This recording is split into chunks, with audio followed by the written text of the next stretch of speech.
بسم الله الحمد لله والصلاة والسلام على رسول الله وعلى آله وصحبه ومن والاه رب اشرح لي صدري ويسر لي أمري واحلل عقدة من لساني يفقهوا قولي. Mes frères et sœurs, assalamu alaikum wa rahmatullahi wa barakatuh. On continue toujours notre série sur le mariage qu'on a commencé depuis bien longtemps. Et notre thème aujourd'hui avec l'aide d'Allah tabaraka wa ta'ala est les droits du mari sur son épouse. Les droits du mari sur son épouse. Mes frères et sœurs, il est impossible de mener une vie conjugale stable et heureuse sans que l'époux et l'épouse n'accomplissent leurs devoirs l'un envers l'autre. Et c'est pour cela que nous abordons les droits de l'époux et de l'épouse l'un envers l'autre. Et aujourd'hui, avec l'aide d'Allah tabaraka wa ta'ala, nous allons commencer par les droits de l'époux envers son épouse. Et Inch'Allah, nous traiterons les droits de l'épouse envers son époux afin d'éviter d'être accusé d'injustice à tort. Mes frères et sœurs, sachez que les droits de l'époux envers son épouse sont très nombreux. Allah tabaraka wa ta'ala a préparé à la femme qui accomplit ses devoirs une récompense que lui seul connaît. Azza wa Jal. Et de la même manière, pour celle qui ne les accomplit pas, Allah Azza wa Jal lui a promis de durs châtiments. Ma sœur en Allah, ô toi l'épouse croyante, qui espère la satisfaction d'Allah et la demeure éternelle qu'est le paradis, écoute avec moi ces paroles, apprends-les par cœur et surtout mets-les en application, qu'Allah fasse de toi et de toutes les autres sœurs des sœurs qui écoutent les paroles et suivent les meilleures d'entre elles. Comme nous l'avons dit, le droit de l'époux envers son épouse occupe une place très importante dans notre religion. Mais avant de détailler ces différents droits, nous allons d'abord voir les textes qui parlent du droit de l'époux en général.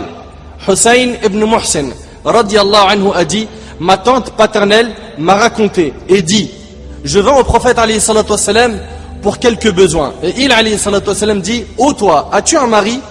Le prophète alayhi salatu wassalam, il parle à cette femme, il lui dit: ô toi, as-tu un mari? Je dis oui.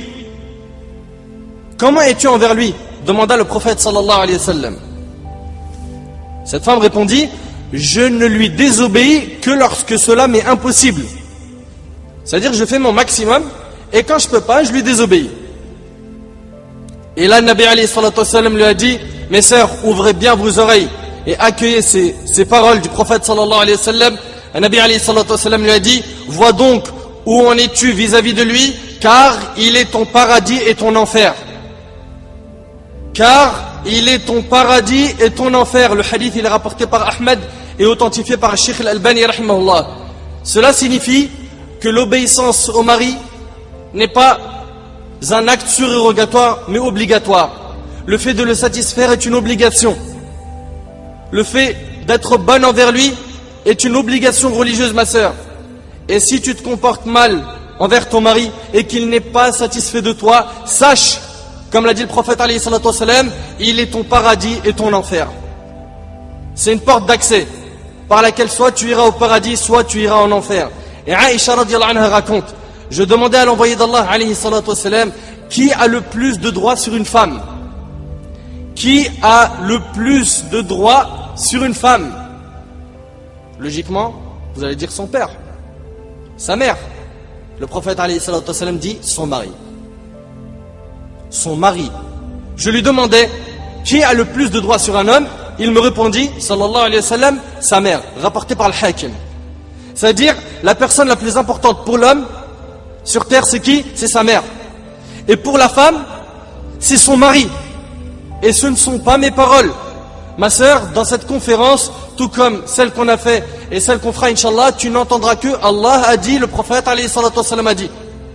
Et je ne vais pas déformer les textes et changer leur sens pour plaire à qui que ce soit.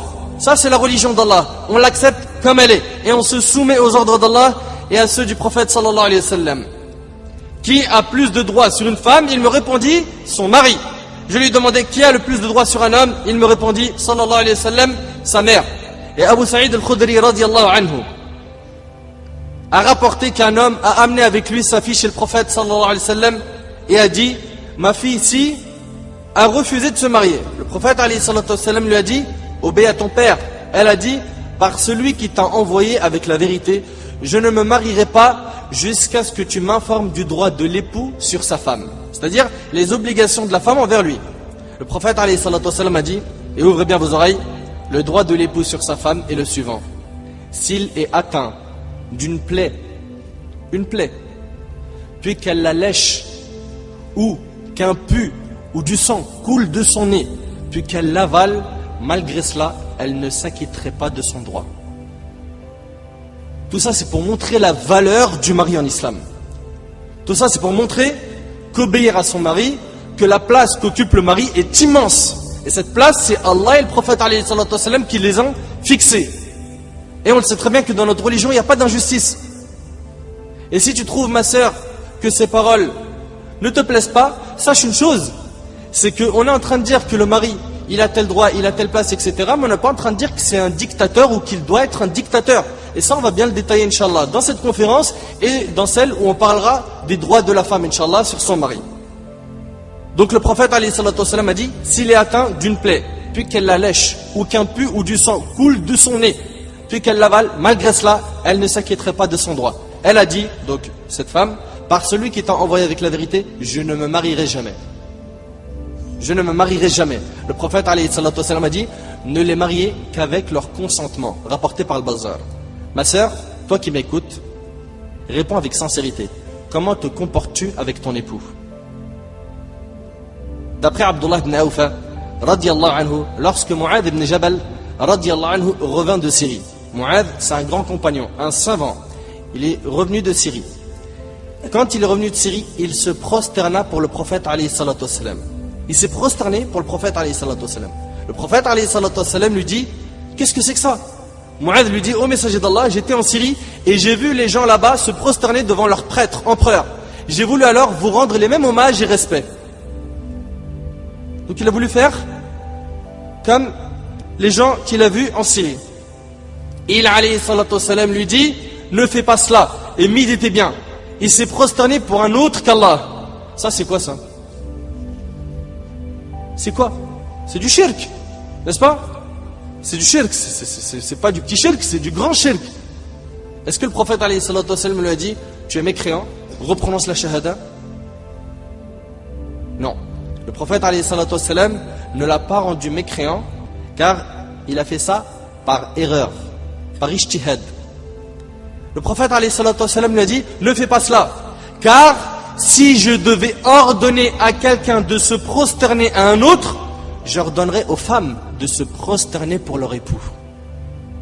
Si la prosternation, elle est autorisée pour autre qu'Allah, le Nabi alayhi salatu wassalam, il dit, j'aurais quoi?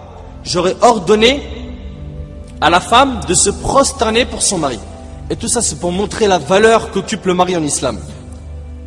Puis le prophète alayhi salatu wassalam a dit, par celui qui détient mon âme, la femme ne s'acquitte pas de ses devoirs envers Allah tant qu'elle ne s'acquitte pas de ses devoirs envers son époux. Je répète, par celui qui détient mon âme, la femme ne s'acquitte pas de ses devoirs envers Allah tant qu'elle ne s'acquitte pas de ses devoirs envers son époux. Et le hadith il est rapporté par Ibn Majah et authentifié par Al-Sheikh Al-Albani, rahimahullah. Ma sœur, sache que l'accomplissement de tes devoirs envers ton époux est l'un des meilleurs chemins qui mènent au paradis. Selon Abdurrahman ibn Auf, radiyallahu anhu, le prophète sallallahu alayhi wa sallam a dit, si la femme s'acquitte de ses 5 prières, elle fait ses 5 prières obligatoires, jeûne son mois, le mois du Ramadan, préserve sa chasteté et obéit à son mari, il lui sera dit, quand? Le jour du jugement, entre au paradis par la porte que tu veux. Entre au paradis par la porte que tu veux, rapporté par Ahmed et jugé valide par Al-Sheikh Al-Albani. Je répète, si la femme s'acquitte de ses 5 prières, jeûne son mois, préserve sa chasteté et obéit à son mari. Et obéit à son mari. Il lui sera dit, entre au paradis par la porte que tu veux. Quelle grande récompense! Telle est la faveur promise à celles qui accomplissent leurs devoirs envers leur époux. Ma sœur, toi qui m'écoutes, es-tu consciente de ce que tu viens d'entendre? Est-ce que tu obéis à ton mari? Ou est-ce que tu es une rebelle? Est-ce que quand il dit une phrase, tu lui en réponds 5? Est-ce que quand il est en colère, tu es prête à insulter, à hausser le ton et à être vulgaire, voire même à lever la main sur ton mari? As-tu oublié tout ce qu'a dit le prophète alayhi salatu wassalam sur le mari? Es-tu musulmane avec tes sœurs, à la mosquée et à la maison avec ton mari, tu ne l'es plus? As-tu oublié qu'être musulmane, c'est l'être tout le temps, à tout moment, à tout instant? Mes sœurs, rentrons dans le vif du sujet. Quels sont les droits du mari sur sa femme? Le premier droit de l'époux à l'égard de son épouse est qu'elle lui obéisse lorsqu'il lui ordonne ce qui est convenable. Lorsqu'il lui ordonne ce qui est convenable, ça c'est une condition. C'est-à-dire s'il lui ordonne du haram, elle ne lui obéit pas, et ça on va le développer Inch'Allah. Selon Abdullah ibn Salam, radiyallahu anhu, le prophète alayhi salatu wassalam a dit: la meilleure des femmes, tu veux être la meilleure des femmes ma sœur? Écoute bien. La meilleure des femmes est celle qui, lorsque tu la regardes, elle te réjouit. Elle te réjouit. Lorsque tu lui donnes un ordre, elle t'obéit. Et qui, lorsque tu t'absentes, garde sa personne et préserve tes biens, et c'est rapporté par Tabarani et authentifié par l'Albani. Celle-ci est la meilleure des femmes, conformément à la parole du prophète sallallahu alayhi wa sallam. Cheikh al-Islam ibn Taymiyyah rahimallah dit à ce propos: le devoir le plus important de la femme après son devoir envers Allah et son messager est son devoir envers son époux. C'est-à-dire que l'ordre, c'est l'ordre d'Allah en numéro 1, l'ordre du prophète alayhi salatu wassalam, puis le mari. Ah bon? C'est pas le papa, c'est pas la maman. Après le mariage, ça devient le mari. Ça veut dire quoi? Ça veut dire mon père il veut quelque chose, mon mari veut quelque chose. Je vais pas mettre en colère mon père, je vais essayer de calmer les tensions, mais celui à qui je devrais obéir, c'est qui? Le mari. Mais Harry, t'es pas sérieux? Ma mère, elle m'a mis au monde. Oui, mais ça y est, ils t'ont éduqué, ils t'ont donné à cet homme-là. Cet homme-là, c'est lui qui prend en charge ton éducation. Il ne peut pas y avoir deux capitaines dans un bateau. Lui donne des ordres et ton père il donne des ordres. Lui donne des ordres et ta mère elle donne des ordres. Ça va pas aller. Tu vas pas pouvoir vivre. Ça sera pas une vie. C'est le mari qui prend en charge la femme et qui s'occupe d'elle, et son ordre passe avant celui de qui? Du père et de la mère de la sœur.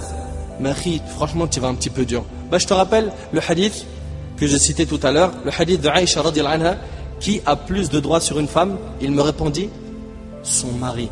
Je lui demandais: et qui a le plus de droits sur un homme? Il répondit: sa mère. Clair? Et écoute avec moi ce hadith ma sœur. Selon Ibn Abbas radiyallahu anhu, le prophète alayhi salatu wassalam a dit: il y a 3 individus dont la prière ne s'élève pas d'un empan au-dessus de leur tête. Il y a 3 individus dont la prière, vous connaissez bien la prière ne s'élève pas d'un empan au-dessus de leur tête. C'est-à-dire elle ne parvient jamais au ciel. Un homme qui préside à la prière alors que les gens le détestent. Il vient diriger la prière mais les gens ils le détestent. Attention, s'il le déteste parce que c'est quelqu'un dans la sunna, ça on s'en fiche. Mais par contre s'il le déteste parce que c'est un innovateur, un égaré, et que c'est quelqu'un qui ne connaît rien dans la religion et qui sait avancer, eh bien écoutez bien, un homme qui préside à la prière alors que les gens le détestent. Le prophète alayhi salatu wassalam, il dit qu'il fait partie des 3 individus dont la prière ne s'élève pas d'un empan au-dessus de leur tête. Ensuite, il dit alayhi salatu wassalam: une femme qui passe la nuit en ayant son époux fâché contre elle. C'est pas du jeu. Wallahi l'azim ma sœur, que tu es en danger, mais comme tu peux pas imaginer si tu mets en colère ton mari et que tu dors avec sa colère sur le dos. Tu es en danger, tu vas écouter des hadiths, j'espère qu'ils réveilleront ton cœur. J'espère. Écoute bien, une femme qui passe la nuit en ayant son époux fâché contre elle. Elles sont nombreuses aujourd'hui à le mettre en colère et à dormir, elle dit je m'en fous. De toute façon c'est lui qui a commencé. De toute façon. Et souvent, 3/4 du temps, c'est des problèmes bidons. Bidons. Et je dis pas que l'homme a forcément raison, il peut avoir tort. Mais attention ma sœur, dors pas avec la colère de ton mari sur le dos. Tout comme quand tu vivais chez ta mère, tu dormais pas avec la colère de ta mère sur ton dos, même si elle était fautive. Fais très attention ma sœur. Et 3e type de personne, 2 frères qui ont rompu leur relation. Et le hadith il est rapporté par Ibn Majah et jugé valide par As-Suyuti. Ma sœur, toi qui pries, sache que si tu pries Salat al-Isha et que tu dors avec la colère de ton mari sur le dos, sache que ta prière ne s'élèvera pas d'un empan au-dessus de ta tête. C'est la parole de notre prophète sallallahu alayhi wa sallam. Mes frères et sœurs, écoutez ce hadith. Selon Ka'b ibn Ujra, radiyallahu anhu, le prophète sallallahu alayhi wa sallam demanda: voulez-vous que je vous informe sur vos femmes, lesquelles iront au paradis? Là, c'est la description des femmes qui vivent sur terre et qui vont aller au paradis. Ma sœur, tu veux en faire partie? Ben écoute. Les compagnons répondirent, certes au messager d'Allah. Il alayhi salatu wassalam dit, celles qui sont fécondes, qui font des enfants, affectueuses, elle est douce. Quand elles sont en colère, ou quand leur mari est en colère, elles cherchent la réconciliation. Elles cherchent la réconciliation et disent à leurs époux, voici ma main, je la mets dans la tienne et je ne goûterai pas au sommeil tant que tu ne seras pas satisfait. Allahu Akbar. Ça, c'est la description des femmes qui iront au paradis. Oui, mais là, ça veut dire quoi? Tu es en train de me dire, en fait, je dois me rabaisser. Oui, pour Allah. Oui, pour Allah. Ouais, mais ça veut dire que la femme, elle est... Non, non, non, non, regarde. Tout ce que tu as entendu à la télé, là, ni pull, ni chemise et tout ça, tu jettes à la poubelle. D'accord? Tout ça, on n'en veut pas. Nous, on va te parler, Inch'Allah, de Qala Allah, Qala Nabi alayhi salatu wassalam, et tout ça, c'est pour ton bien. Tout ça, c'est pour ton bien. Et tu vas voir que, Wallahi al-Azim, c'est des tracés, tu suis ces chemins-là, c'est réglé. Ta vie de couple, elle est comme ça. Et t'inquiète pas, quand on va parler du mari aussi, on va lui serrer les vis bien comme il faut. Sur le côté dictature, sur le côté lever le... T'inquiète pas, Inch'Allah. Et mon but n'est pas de rabaisser qui que ce soit, n'est pas de venir, comme ils disent les gens, mettre à l'amende quelqu'un. Non, Wallah, c'est pas ça. C'est simplement de remettre les choses à leur place, de montrer aux gens ce que dit la religion sur le droit du mari et ce que dit la religion sur le droit de qui? De l'épouse. Donc, les femmes qui iront au paradis, c'est celles qui, lorsqu'elles sont en colère ou quand leur mari est en colère, elles cherchent la réconciliation et disent à leurs époux, voici ma main, je la mets dans la tienne et je ne goûterai pas au sommeil tant que tu ne seras pas satisfait. Rapporté par Daraqutni et jugé valide par l'Albani. Allahu Akbar. Qui d'entre nos sœurs est comme ça? Qui d'entre vous, mes sœurs, après s'être fâchée avec son mari, elle lui tend la main et lui dit, je ne dormirai que lorsque nous nous serons réconciliés? Une sœur peut se dire, et pourquoi est-ce que je devrais agir de cette manière? La réponse elle est simple, parce que tu es intelligente et parce que tu connais la récompense qu'Allah tabaraka wa ta'ala a préparée à celle qui satisfait son époux. Donc, parce que tu cherches la récompense d'Allah tabaraka wa ta'ala, tu sais que quand tu rends heureux ton mari, tu es sur le bon chemin, et quand tu le désobéis, tu es sur un mauvais chemin. Donc le premier droit de l'époux envers son épouse est donc d'obéir à son mari, dans ce qui est convenable. Parce que la femme musulmane, intelligente, sage et investie dans la religion, elle sait qu'Allah tabaraka wa ta'ala a dit dans le Coran, dans Sourate An-Nisa, Sourate 4, verset 34, Ar-rijalu qawwamun 'ala an-nisa. Les hommes ont autorité sur les femmes. T'as vu mon frère?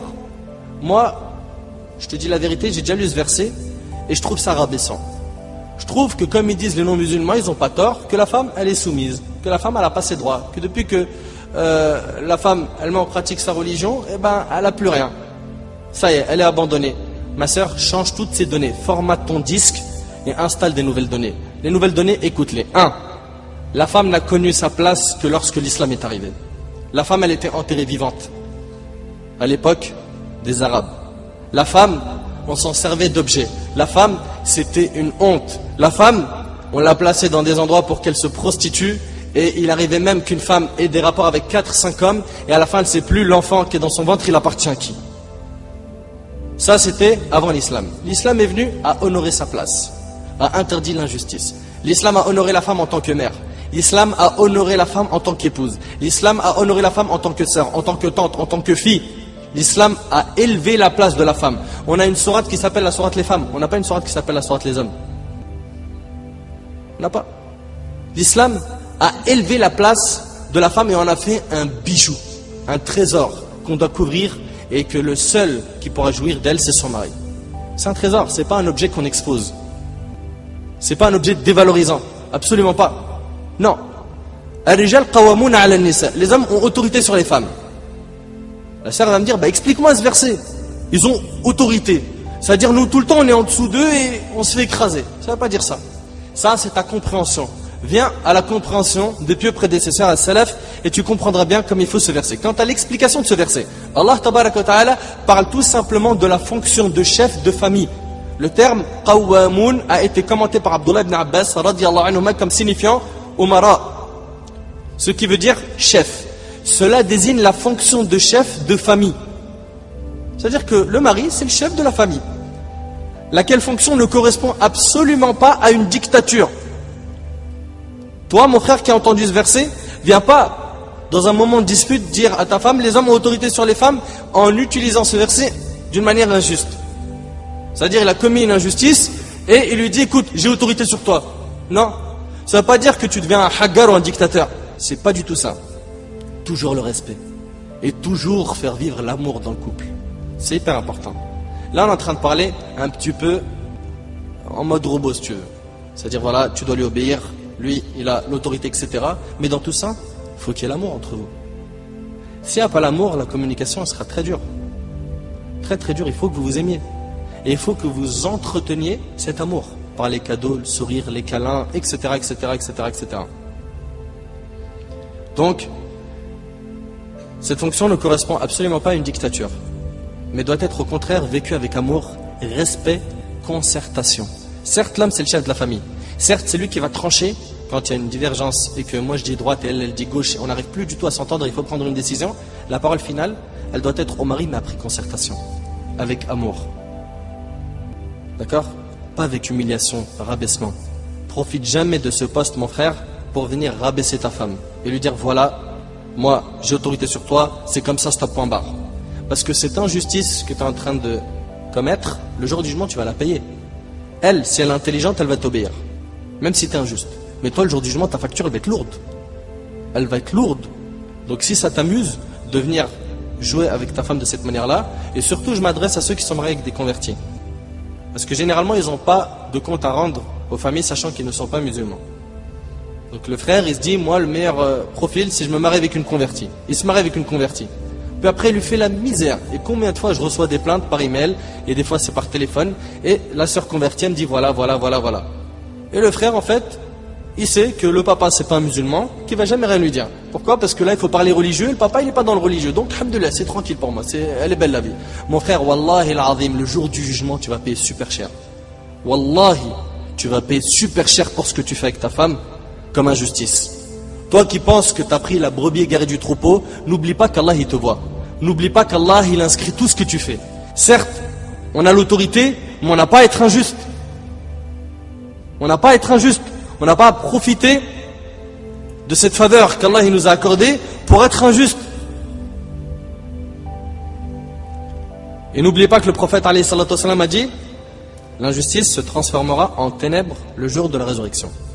Et j'ai une question à te poser, toi ma soeur, qui dit, voilà, les hommes ont autorité sur les femmes. J'aurais bien aimé moi avoir l'autorité sur l'homme. Ben, j'ai une question à te poser. Est-ce que tu aurais préféré qu'on te donne à toi l'autorité sur les hommes? Est-ce que tu sais qu'il aura des comptes à rendre sur toi, ma sœur? Que c'est une responsabilité énorme, le fait d'avoir l'autorité sur la femme? Toi, tu n'auras pas de compte à rendre sur lui, mais lui, il en aura à rendre sur toi. Donc tu préfères qu'on inverse les rôles et que le jour du jugement, tu sois en danger? Tu n'as pas assuré ton rôle envers ton mari? Tu avais l'autorité, tu n'as pas assuré? Alhamdulillah, l'autorité, elle n'est pas entre tes mains. Remercie Allah. C'est un point en moins pour toi. Et si lui profite de cette faveur pour être injuste, on t'a parlé de l'injustice et de ce qu'Allah a préparé pour les injustes. Donc la sœur se doit d'obéir au mari. Et pour ceux qui disent, oui mais le verset quand même il rabaisse la femme, je me contenterai ici d'un seul hadith. Le prophète alayhi salatu wassalam a dit, le meilleur d'entre vous est celui qui est le meilleur avec son épouse. Stop. Stop. Affaire bouclée. Et le hadith il est rapporté par Tirmidhi et Ibn Majah. Et par Allah, le fait que l'homme ait l'autorité sur sa femme ne diminue en rien la valeur de la femme ni de son droit. Bien au contraire, l'islam a accordé cette autorité à l'homme tout en lui ordonnant d'être bon et juste envers sa femme, qu'il subvienne à ses besoins. On ne va pas trop s'étaler sur ce point puisque comme on a dit, il y a un thème complet prévu à ce sujet. Et que la femme musulmane sache que l'obéissance à son époux ne doit pas être aveugle. Puisqu'au cas où il lui ordonnerait de désobéir à Allah ou à son messager alayhi salatu wassalam, dans ce cas-là, elle ne devra en aucun cas écouter son mari. Selon Abu Huraira, radiyallahu anhu, le prophète alayhi salatu wassalam a dit, il n'y a pas d'obéissance à la création dans la désobéissance à Allah. L'obéissance est seulement dans al-ma'rouf, dans ce qu'Allah a ordonné. Et c'est rapporté par Muslim. Et selon Ali, radiyallahu anhu, le prophète sallallahu alayhi wa sallam a dit, point d'obéissance à la créature dans la désobéissance à Allah, rapporté par Ahmed. Ô servant d'Allah, si ton époux t'ordonne un péché, s'il t'ordonne de délaisser un ordre divin, un ordre d'Allah, ou s'il t'ordonne d'accomplir un interdit, tu ne dois en aucun cas lui obéir. Si par exemple il t'ordonne de délaisser la prière, de faire sortir la prière de son temps, d'enlever ton hijab, de mal t'habiller, de mettre une mini-jupe, de t'exhiber dans la rue, tu ne dois pas l'écouter. Tu ne dois pas l'écouter. Et concernant l'homme qui ordonne à sa femme de s'habiller serré en sortant avec lui ou d'enlever son hijab et qui est fier devant ses amis, celui-ci ne mérite pas le titre d'homme, puisqu'il n'est pas jaloux pour toi, ma sœur. Celui qui accepte le blâmable au sein de sa famille, celui qui veut que sa femme soit un objet que tout le monde peut regarder, on ne peut pas dire de lui que c'est un homme. Il n'a même pas un atome de virilité. Et malheureusement de nos jours, on en voit beaucoup qui ordonnent à leur femme de s'habiller court, serré et dénudé, et d'aller serrer la main et faire la bise à son ami, de ne pas porter le hijab, wallahu musta'an. Mais quel type d'homme vous êtes? Quel type d'homme vous êtes? Au lieu de l'encourager et de la motiver à porter le hijab, à obéir à Allah, toi tu lui imposes la désobéissance. Toi tu l'aimes désobéissante. Tu l'aimes égaré du chemin d'Allah. Quel type de mari tu es?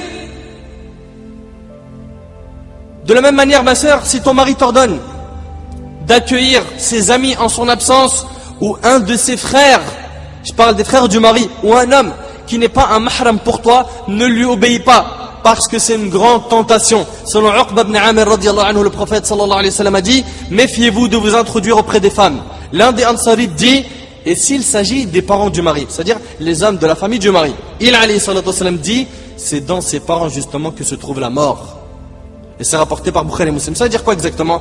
Ça veut dire qu'il est possible que ton frère de sang rentre chez toi en ton absence et il reste avec ta femme, et le shaitan lui travaille l'esprit jusqu'à ce qu'il tombe dans la fornication avec qui? Avec ta femme. Et ne me dis surtout pas c'est impossible. Mon frère, tu mets l'essence à côté du feu, ça éclate. Ça éclate, à coup sûr. Donc il faut faire super attention. Ouais, mais mon frère à moi je lui fais confiance. Et ma femme aussi. Et Shaitan, tu lui fais confiance. Shaitan, son travail c'est quoi? C'est quand deux personnes sont seules, il les accompagne, il est leur troisième. Donc il faut faire super attention. Et ne pas ouvrir cette porte. Ne pas ouvrir cette porte. Et expliquer à la famille que nous on ne fait pas ça pour des raisons religieuses. Voilà, nous on a des principes et on montre directement nos principes, sans avoir de complexe.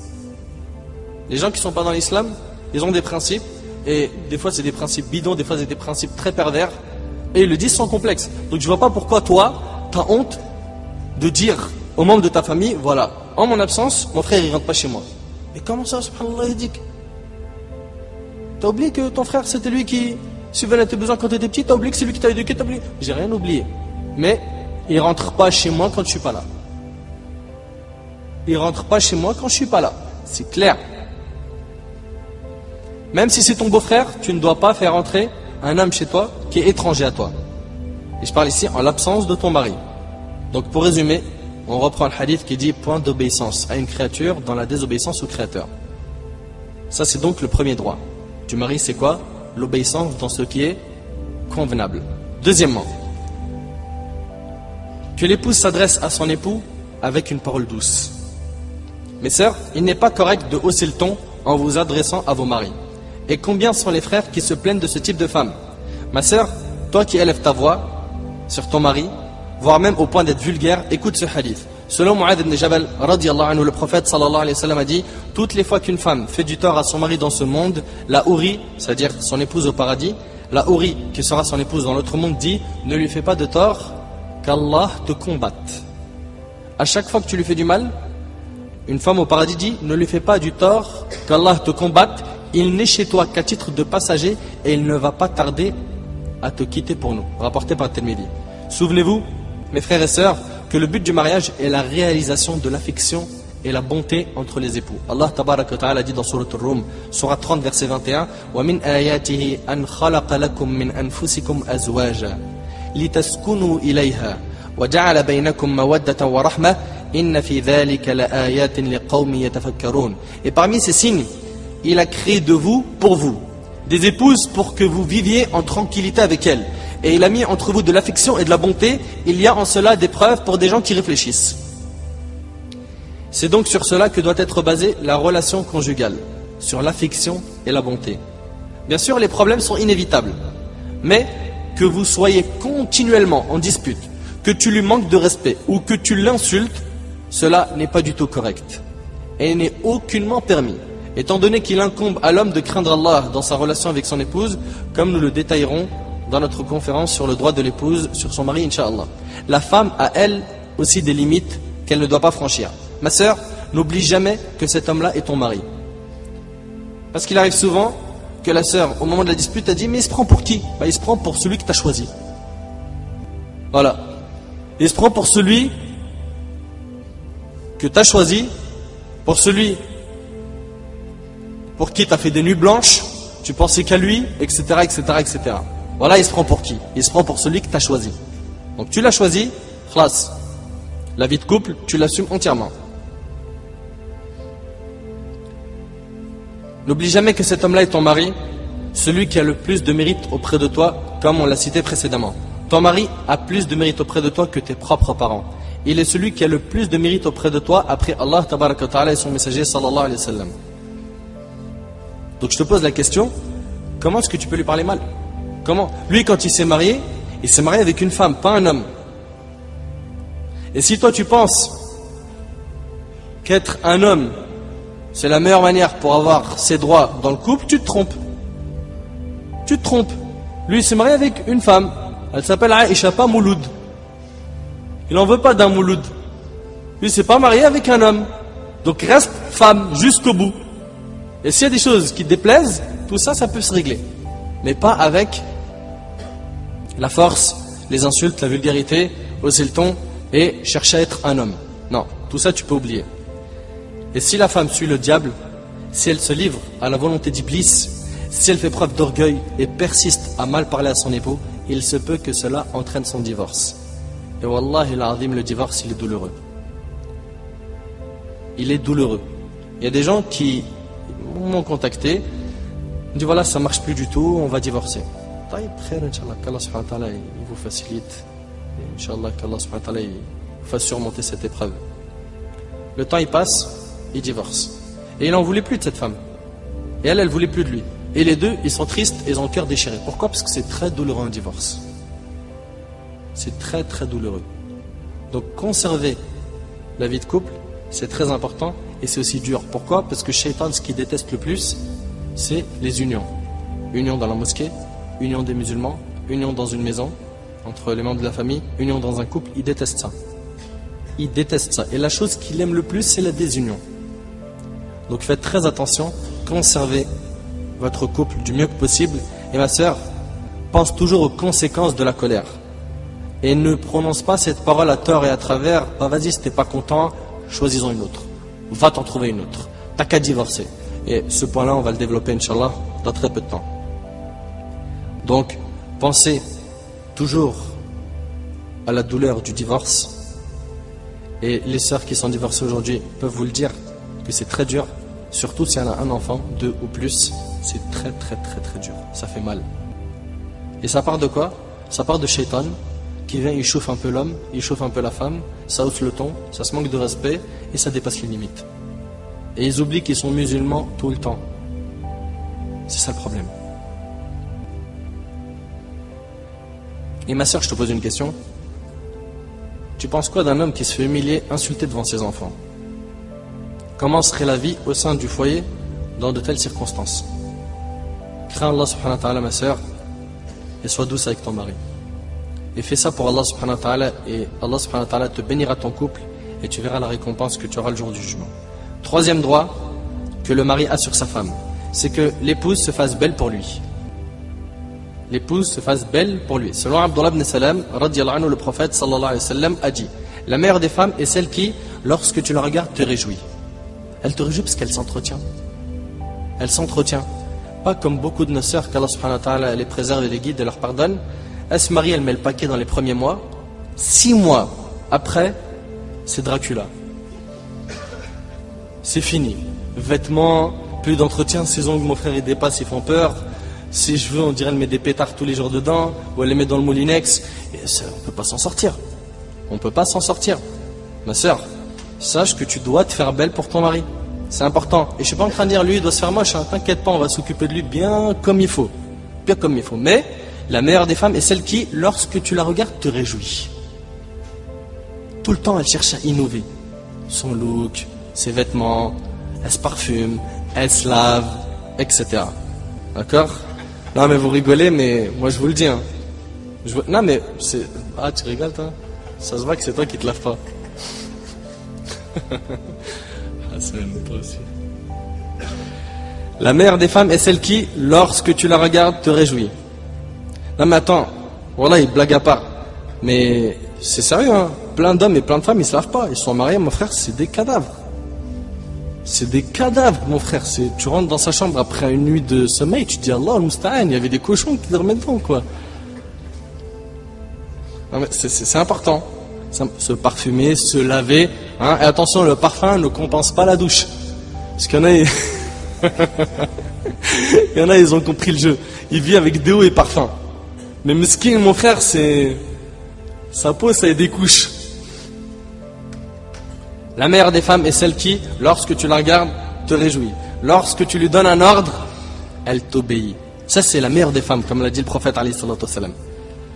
Lorsque tu lui donnes un ordre, elle t'obéit. Et qui, lorsque tu t'absentes, garde sa personne, elle se préserve et garde tes biens. Rapporté par Tabarani, authentifié par l'Albani. Celle qui te réjouit quand tu la regardes. Et c'est ainsi que nos pieux prédécesseurs faisaient. Ils recommandaient à leurs filles de se faire belles pour leurs époux. Ja'far ibn Abi Talib, radiyallahu anhu, a fait une recommandation à sa fille avant qu'elle ne se marie. Il lui a dit, méfie-toi de la jalousie, car c'est la clé du divorce. Regarde les paroles des pieux prédécesseurs à leurs filles. Méfie-toi de la jalousie, car c'est la clé du divorce. Et méfie-toi de la multiplication des reproches, car cela conduit à la haine. Tout le temps, elle est là à reprocher, reprocher, reprocher. Ça conduit à la haine. Et je te recommande le kohl, car c'est la meilleure des parures. Et je te recommande l'eau, car l'eau est le meilleur des parfums. Ma sœur, le fait de te coiffer, de te brosser les dents, de te couper les ongles, de te maquiller, bien sûr chez toi, de t'épiler les aisselles, de te laver, tout cela et bien d'autres sont des choses à ne pas sous-estimer. Beaucoup de femmes ne se font belles que lorsqu'elles sortent de chez elles. C'est tout. Pour sortir faire du shopping, elle se fait super belle. À la maison, comme je t'ai dit, Allah al-Musta'an, elle fait peur. Ma sœur, pourquoi? Pourquoi tu te fais belle en sortant? Pour que les hommes te voient? Tu veux te faire remarquer? Ça devrait être le contraire normalement. C'est chez toi que tu devrais te faire très belle et non dans la rue. À la maison, mesquine, il voit toute la journée quelque chose qui fait peur. Non, ça c'est pas permis. Et si jamais son époux le lui fait remarquer, elle lui répond, mais pourquoi tu veux que je me fasse belle? Il n'y a pas un mariage qui approche. C'est-à-dire elle se fait belle dans les occasions. Dans les occasions, il voit sa femme, mashallah, ça clignote, ça brille. Il dit Allah barik mon frère, si seulement je pouvais l'avoir tout le temps comme ça. Ouvre grand les oreilles ma sœur, ton mari est celui qui mérite le plus que tu te fasses belle pour lui. C'est même une obligation. Et je te jure par Allah que plus tu te feras belle et tu t'entretiendras pour lui, plus il t'aimera. Beaucoup de femmes ne savent pas ce que ressentent les hommes.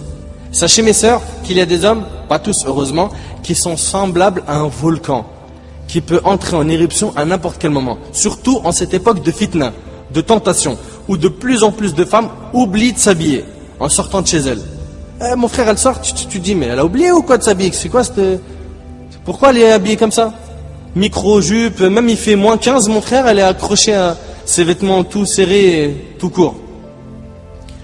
Donc, ma sœur, si tu l'aides à préserver son regard en te faisant belle pour lui, en le satisfaisant, alhamdoulilah, tu auras préservé ton couple. Mais si tu le fais pas, il se peut qu'il aille chercher cela ailleurs, dans le halal ou dans le haram. Ma sœur, une question. Tu veux pas t'entretenir? Eh bien, sache qu'il regardera d'autres femmes que toi. Attention, on n'est pas en train de dire que cela est licite, bien au contraire. C'est un énorme péché, c'est haram, c'est la fornication des yeux. Mais les péchés ont toujours une cause.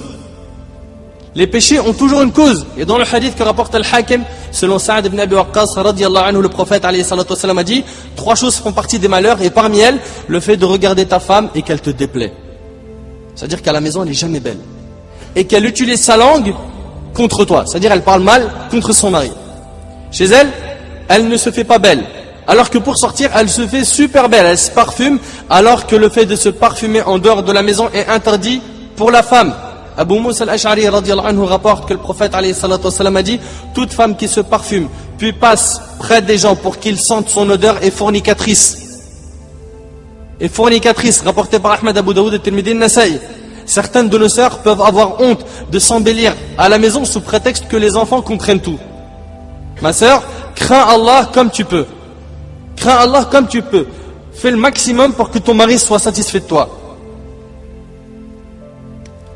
Quatrième droit du mari sur sa femme: que l'épouse soit reconnaissante envers son époux. C'est un de ses droits. Selon Abdullah ibn Amr radiyallahu anhu an jami' as-sahaba, le prophète alayhi salatu wassalam a dit: Allah ne regardera pas une femme qui ne reconnaît pas à son époux le bien qu'il lui fait. C'est-à-dire qu'elle est ingrate. Tu lui fais du bien tout le temps, elle voit que le mal. Ou bien tu lui fais du bien pendant une longue période et tu fais un mal, elle retient que le mal.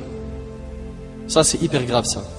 Écoute bien ma sœur, Allah ne regardera pas une femme, ça c'est nadhar al-rahma, qui ne connaît pas à son époux le bien qu'il lui fait, c'est-à-dire elle est ingrate, alors qu'elle ne se passe pas de lui. Rapporté par Al-Nasa'i et authentifié par Al-Albani. Et écoute avec moi ce hadith ma sœur, qui fait énormément peur. Et si je te dis ce hadith aujourd'hui ma sœur, c'est pour te prévenir, parce qu'il est possible que tu es en train de commettre ce péché et tu sais pas que c'est haram, tu sais pas que c'est grave. Aujourd'hui tu es averti pour que tu essayes d'être droite, d'être pieuse, de faire le maximum pour avoir le meilleur comportement avec ton mari. D'après Ibn Abbas radiyallahu anhu, le prophète alayhi salatu wassalam a dit: on m'a montré l'enfer. Le prophète alayhi salatu wassalam, il a vu l'enfer. On m'a montré l'enfer et j'ai vu que la plupart de ses habitants étaient des femmes qui avaient été ingrates envers leur mari. Et c'est pas terminé. Quand vous avez toujours été bon pour l'une d'elles et qu'elle voit de vous une seule chose qui lui déplaît, elle vous dit: je n'ai jamais rien vu de bien de ta part. Rapporté par le Bukhari. La description des femmes de l'enfer, c'est celles qui vont dire: je n'ai jamais rien vu de bien de ta part. De toute façon avec toi c'est tout le temps pourri. Notre vie elle est noire. Depuis que je suis avec toi, notre vie elle est triste. Il n'y a pas de bonheur. C'est une vie douloureuse. Toi ma sœur qui prononce ces paroles et qui est ingrate et qui n'est pas reconnaissante envers le mari et qui oublie tout ce qu'il fait de bien, sache que ça c'est la description des femmes de l'enfer. On m'a montré l'enfer et j'ai vu que la plupart de ses habitants étaient des femmes qui avaient été ingrates envers leur mari. Ma sœur, remercie donc Allah. Allah tabaraka wa ta'ala t'a facilité d'avoir un mari qui fait la prière, un mari qui aime la religion, un mari qui te nourrit de halal, un mari qui prend soin de toi. Remercie Allah, ne sois pas ingrate. Et sache que la perfection n'existe pas sur terre. Si avant le mariage tu pensais que tu allais vivre comme dans les dessins animés, sache que non, ça n'existe pas sur terre. Et d'après Nu'man ibn Bashir radiyallahu anhu, le prophète alayhi salatu wassalam a dit: le fait de mentionner les bienfaits d'Allah est un remerciement, et délaisser cela est mécréance. Celui qui ne remercie pas pour la petite chose ne remercie pas pour la grande chose. Celui qui ne remercie pas les gens ne remercie pas Allah. Remercie ton mari et de cette manière tu auras remercié Allah. Et celui qui ne remercie pas les gens ne remercie pas Allah. Le hadith est rapporté par le Bayhaqi et authentifié par Sheikh al-Albani. Tel est le cas de certaines femmes. Hélas, si tu lui apportes du miel tous les jours et qu'un jour tu as le malheur de ne pas lui en apporter parce qu'il n'y en avait plus au supermarché, par exemple, elle te dit: je n'ai jamais vu un beau jour avec toi. Je n'ai pas de chance avec toi. Il n'y a pas une femme au monde qui est dans une situation pire que la mienne. Ça c'est de l'ingratitude. Ça c'est interdit ma soeur en islam. Ma soeur en Allah, tu n'as pas le droit de prononcer ces paroles. Fais très attention. Beaucoup de femmes ne sont pas reconnaissantes envers leurs époux. Et c'est pour ça ma sœur que tu te dois de reconnaître les bienfaits de ton mari. Allah tabaraka wa ta'ala a dit dans Sourate Al-Baqarah, Sourate 2 verset 237: وَلَا تَنْسَوُا الْفَضْلَ بَيْنَكُمْ. Et n'oubliez pas votre faveur mutuelle.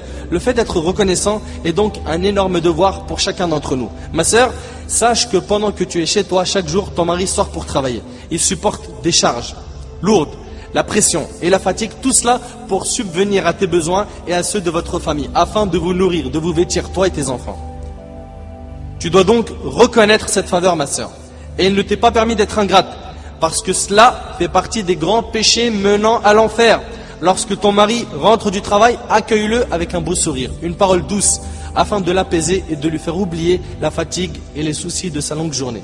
Certaines femmes, Allah al-Musta'an, elle attend son mari à la porte, et dès qu'il entre, elle lui fait le compte rendu de toutes les plaintes. Aucune bonne nouvelle, que des plaintes. Elle lui raconte tout ce qui s'est passé dans sa journée. Ton fils, il s'est fait mal. Ta fille, elle a déchiré la robe. T'as reçu la facture de l'EDF, elle est super lourde, etc., etc. Et la liste, elle est interminable. Ma soeur, c'est pas comme ça qu'on accueille le mari. C'est pas comme ça. Accueille-le avec paroles douces, etc. Et tout ça, tu l'en parles après.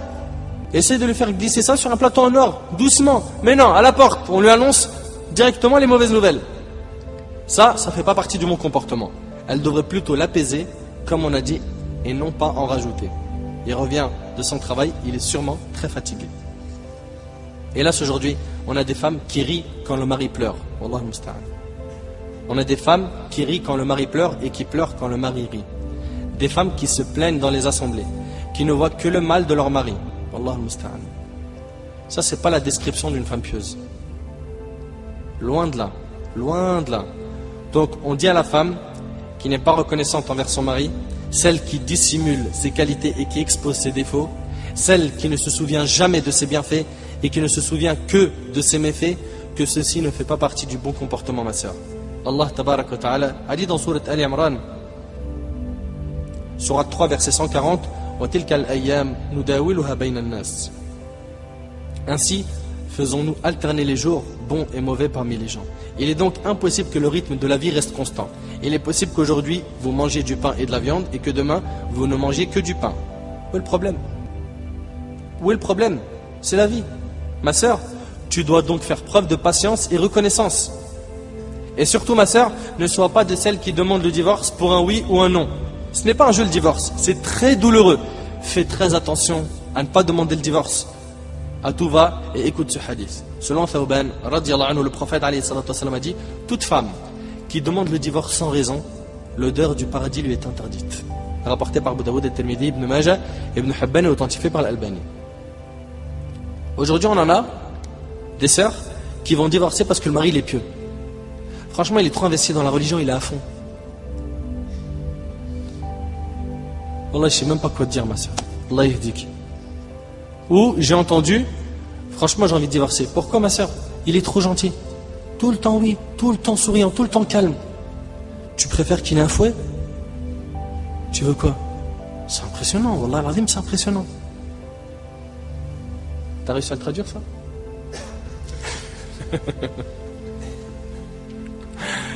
Ma sœur, fais attention, Wallah al-Azim, le divorce, c'est pas un jeu. Et rappelle-toi toujours de ce hadith, toute femme qui demande le divorce sans raison valable, l'odeur du paradis lui est interdite. Une petite dispute, ça hausse le ton, bah vas-y, divorce, bah t'as qu'à t'en trouver une autre. Mais c'est quoi ces paroles là? On vit où là? On vit où? T'es musulmane ou non? C'est les non-musulmans qui se comportent comme ça. Nous, on n'est pas comme ça. On vend pas le mari pour un problème. Et toi pareil mon frère. J'ai connu des gens, wallah al-azim, honte à eux. Il me dit, en moins de 3 mois j'ai divorcé 2 fois. 3 mois de mariage. Et je te raconte pas combien de fois j'ai tapé ma femme. C'est pas un homme pour moi ça c'est pas un homme. Ça blesse, ça choque, ça te vexe, je m'en fiche. C'est abusé, wallah al-azim, c'est abusé. Comment ils font ces gens? Vous avez pas compris que le mariage c'est une responsabilité? C'est pas un jeu? C'est une responsabilité. Ah bah t'as vu, moi je croyais que c'était juste t'as eu les ambiances la première nuit. Ah mon frère, ça c'est provisoire ça. Après, la seule, tu vois le reste. Il n'y a pas que du miel dans le couple, il y a tout. Et tu devras faire attention à trouver l'équilibre dans la vie de couple. Donc, on a dit la reconnaissance envers le mari et l'interdiction d'être ingrate. 5e droit du mari sur sa femme. Que l'épouse réponde à son mari lorsqu'il l'appelle au lit. Et par Allah, on n'arrête pas de recevoir des plaintes à ce sujet qui est la cause de la séparation de grand nombre de couples. Parce que beaucoup ont délaissé ce devoir. Selon Abu Hurayra, radiallahu anhu, le prophète alayhi salatu wassalam a dit, par celui qui tient mon âme dans sa main. Le prophète alayhi salatu wassalam, il jure par Allah. Chaque fois qu'un homme appelle sa femme à son lit, donc pour avoir un rapport avec elle, et qu'elle s'y refuse, celui qui est dans le ciel se met en colère contre elle. C'est pas impressionnant, franchement? Celui qui est dans le ciel se met en colère contre elle jusqu'à ce que son mari soit satisfait d'elle, rapporté par Muslim. Ton mari te demande, il a des envies, il a envie d'avoir un rapport avec toi, et toi, sur le coup, tu n'as peut-être pas l'envie. Réponds à ton mari, ma soeur. Réponds à ton mari. L'imam al-Nawawi rahimallah explique ce hadith en disant, Ceci est la preuve de l'importance du droit de cet époux et de l'interdiction de se refuser à lui. Même en étant indisposée, c'est-à-dire la femme elle a ses règles, même en étant indisposée, la femme n'a pas le droit de se refuser à son époux. Attends, mais on n'a pas le droit d'avoir des rapports pendant qu'elle a ses règles. Oui, mais je m'explique. Elle doit répondre à son appel et ils se réjouiront sans qu'il y ait de pénétration, comme le faisait le prophète alayhi salatu wassalam, en utilisant un intermédiaire, un tissu par exemple. Clair? Allah se met en colère contre cette femme-là, qui se refuse à son mari. Et l'imam An-Nawawi rahimahullah a ajouté, Allah se met en colère contre elle jusqu'au matin, ou jusqu'à ce qu'elle réponde à l'appel de son mari, ou jusqu'à ce qu'elle se repente. Et selon Abu Huraira radiyallahu anhu, le prophète alayhi salatu wassalam a dit, quand l'homme appelle sa femme à son lit, et qu'elle s'y refuse, et qu'il passe sa nuit plein de colère contre elle, les anges ne cessent pas de la maudire jusqu'au matin, rapporté par Bukhari et Muslim. Je tiens aussi à m'adresser aux frères en leur recommandant d'être miséricordieux envers leur épouse. Car il se peut qu'elle soit malade, ou qu'elle éprouve de la gêne, physique ou psychologique. Donc, si elle n'en a pas la capacité, il vaudrait mieux éviter ce rapport. En s'appuyant sur le sens général du hadith du prophète alayhi salatu wassalam, la darar wa la darar, point de nuisance ni à soi-même ni à autrui. Clair? Si ta femme elle est fatiguée, comprends-la. Comprends-la. Si elle est malade, comprends-la. Mais s'il n'y a rien de tout ça et qu'elle se refuse, c'est elle qui est en danger. D'accord? C'est elle qui est en danger. Et aussi, un petit mot pour les frères, il m'est arrivé des plaintes où certaines sœurs m'ont dit par email que l'homme la demande trop. Trop. C'est-à-dire qu'il est possible, en un jour, il la demande 3, 4, 5 fois. Et elle me dit, toute la journée, je fais que de prendre des douches. L'homme aussi doit contrôler cette shahwa, cette passion. Parce que tout comme les passions du ventre doivent être contrôlées, en islam, tu manges pas comme ça tout le temps. C'est vrai, c'est pas vrai. C'est pas toute la journée, tu es dans le frigo, tu te goinfres et à la fin, machallah, tu deviens... Non. Comme les passions du ventre doivent être contrôlées, les passions aussi du sexe doivent être contrôlées. Tu dois faire ça avec un juste milieu. Ne pas exagérer dans toute chose. Toujours être dans le juste milieu. D'accord? Et si tu fais rentrer l'amour dans le couple et que l'amour règne dans le couple, normalement ça se fera facilement. Mais généralement, l'homme, c'est mécanique chez lui, il veut rapidement finir ça pour se soulager. C'est pas comme ça mon frère. C'est pas comme ça. Si tu penses qu'à toi, si tu es un égoïste dans les rapports, sache qu'avec le temps, ta femme elle aimera plus avoir des rapports avec toi. Faut pas être égoïste. Faut qu'elle participe aussi à ce plaisir et que ce soit un échange. Ma sœur, servante d'Allah, ce devoir qui est de répondre à ton mari est très important. Parmi les raisons pour lesquelles ton mari t'a épousé, c'est qu'il puisse se réjouir de toi conformément à la législation divine. Et en accomplissant ce devoir, sache que tu l'aides à préserver son regard, à se préserver lui-même, et ainsi votre mariage devient l'une des causes de son obéissance à Allah Azza wa Jal. Comment donc délaisser ce devoir et te refuser à lui? Hélas, cette maladie s'est propagée au sein de notre communauté. Et ce qui rend encore plus triste, c'est que beaucoup de nos sœurs adoptent cette pratique juste par intransigeance ou par orgueil. Et ceci a parfois pour malheureuse conséquence que l'époux fuit sa femme. Il finit par la détester. À chaque fois qu'il la demande, elle lui dit non. Non, pas maintenant, je suis fatigué, demain, je me repose, etc., etc., je suis malade. À la fin, il la déteste. Ma sœur, je t'exhorte en te rappelant que lorsqu'une personne ne peut pas manger chez elle, et excuse-moi de la tournure, quand une personne ne peut pas manger chez elle, elle va au restaurant. Il en est de même pour l'époux. Si tu n'assouvis pas ses besoins conjugaux, il se peut qu'il cherche à se les procurer ailleurs. Il se peut qu'il ne préserve plus son regard. Il se peut qu'il regarde une autre que toi, qu'il désire une autre femme que toi, jusqu'au point où, s'il est pieux, sache qu'à la première occasion qui se présentera à lui, il n'hésitera pas à se remarier. Et s'il n'est pas pieux, il n'hésitera pas à la première occasion à te tromper. Donc remplis ce devoir, ma sœur, et ne joue pas avec le feu. Fais attention.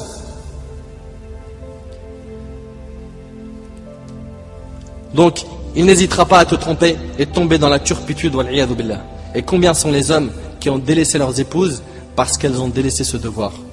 Et à ce moment-là, ma sœur, sache que les regrets ne te serviront à rien. Selon Talq ibn Ali, radiyallahu anhu, le prophète alayhi salatu wassalam a dit: quand l'homme appelle son épouse pour satisfaire son désir, et écoute bien ce hadith, écoute-le attentivement. Quand l'homme appelle son épouse pour satisfaire son désir, elle doit y répondre même si elle est en train de cuire son pain. Même si elle est en train de cuire son pain. C'est-à-dire quoi? C'est-à-dire que le pain, il se peut qu'il brûle. C'est vrai ou pas? Elle laisse le pain et elle répond: à la demande de son mari. Le hadith il est rapporté par Tirmidhi et Nasa'i.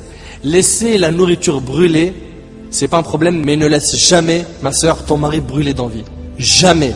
Ma sœur, si tu assouvis les désirs de ton époux, ne crains rien pour lui. Mais si tu ne le suffis pas, parce que tu te refuses sans excuse, ne viens pas te plaindre et pleurer par la suite. 6e droit du mari sur sa femme. Ce point-là est en rapport avec le point précédent. C'est quoi? C'est l'interdiction de jeûner un jeûne surrogatoire en présence de l'époux sans sa permission. La femme, elle n'a pas le droit de jeûner un jeûne surrogatoire sans la permission de qui? De son mari. Ce point-là est donc en rapport avec le point précédent. En effet, le fait de répondre à l'appel du mari est une obligation, alors que le jeûne surrogatoire est recommandé. Et le recommandé ne peut devancer l'obligatoire.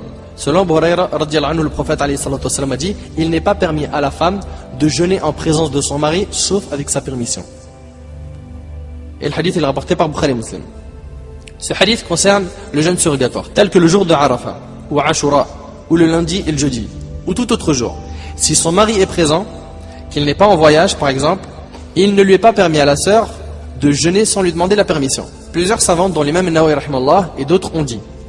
Et ce, parce qu'elle se doit de répondre à son appel tant qu'il la demande. Une question. Si une femme a commencé un jeûne surrogatoire et que son mari la demande au lit, doit-elle accepter? Elle jeûne par exemple le lundi. C'est un jeûne surrogatoire. Et le mari la demande au lit. Est-ce qu'elle doit accepter? C'est quoi le mieux pour elle? De poursuivre son jeûne ou de répondre à son mari? Cheikh Al-Uthaymin rahimallah a dit, le mieux est qu'elle réponde à son mari. Car l'obéissance à son mari est obligatoire et son jeûne est un acte surrogatoire et l'obligatoire passe avant le surrogatoire. Donc comprenez que la femme aura une plus grande récompense en répondant à son mari qu'en terminant son jeûne. 7e droit du mari sur sa femme, que l'épouse préserve sa chasteté en l'absence de son époux. Mes frères et sœurs, l'épouse se doit de se préserver et de préserver sa chasteté en l'absence de son époux. Allah tabaraka wa ta'ala a dit dans Sourate An-Nisa, Sourate 4, verset 34, فَالصَّالِحَاتُ قَانِتَاتٌ حَافِظَاتٌ لِلْغَيْبِ بِمَا حَفِظَ اللَّهِ. Les femmes vertueuses, c'est qui les femmes vertueuses? Sont obéissantes à leur mari et protègent ce qui doit être protégé pendant l'absence de leurs époux avec la protection d'Allah. Plusieurs mufassirin, exégèses, tels que Qatada et d'autres, disent que dans ce verset, ce qui doit être protégé désigne la chasteté. La chasteté. Ceci est donc un devoir très important. La femme se doit de se préserver, de préserver sa chasteté et l'honneur de son mari en son absence. Et malheur à elle si elle salit la réputation de son mari. Malheur à elle. Selon Fadala ibn Abid, radiallahu anhu, le prophète alayhi salatu wasallam a dit, ne t'interroge pas à propos de 3 personnes. 1. Un homme qui a quitté la communauté, désobéit à son imam, yani le gouverneur, et est mort désobéissant. 2. Une esclave ou un esclave qui fuit son maître et meurt. Et une femme dont le mari s'est absenté après lui avoir assuré le nécessaire en fait de provision et qui malgré cela s'exhibe en public pendant son absence. Ne t'interroge pas à propos de cela, rapporté par le Hakim, authentifié par l'Albani. Lorsque l'homme s'absente du foyer familial pour plusieurs jours, plusieurs mois, voire même plusieurs années, afin de subvenir aux besoins de sa famille, pour pouvoir leur offrir tout ce qu'il désire, et que sa femme ne se préserve pas, et il est possible même que la femme trompe son mari en son absence, eh bien ne t'interroge pas à propos de la perdition de celle-ci. Elle est en perte. Et écoutez avec moi ce hadith. Aïcha radiallahu ta'ala anha rapporte avoir entendu le prophète sallallahu alayhi wa sallam dire, toute femme qui enlève ses vêtements en dehors de la maison de son mari, elle a dévoilé le voile entre elle et son Seigneur, rapporté par Ahmed et d'autres. Ça veut dire qu'elle a dépassé les limites autorisées.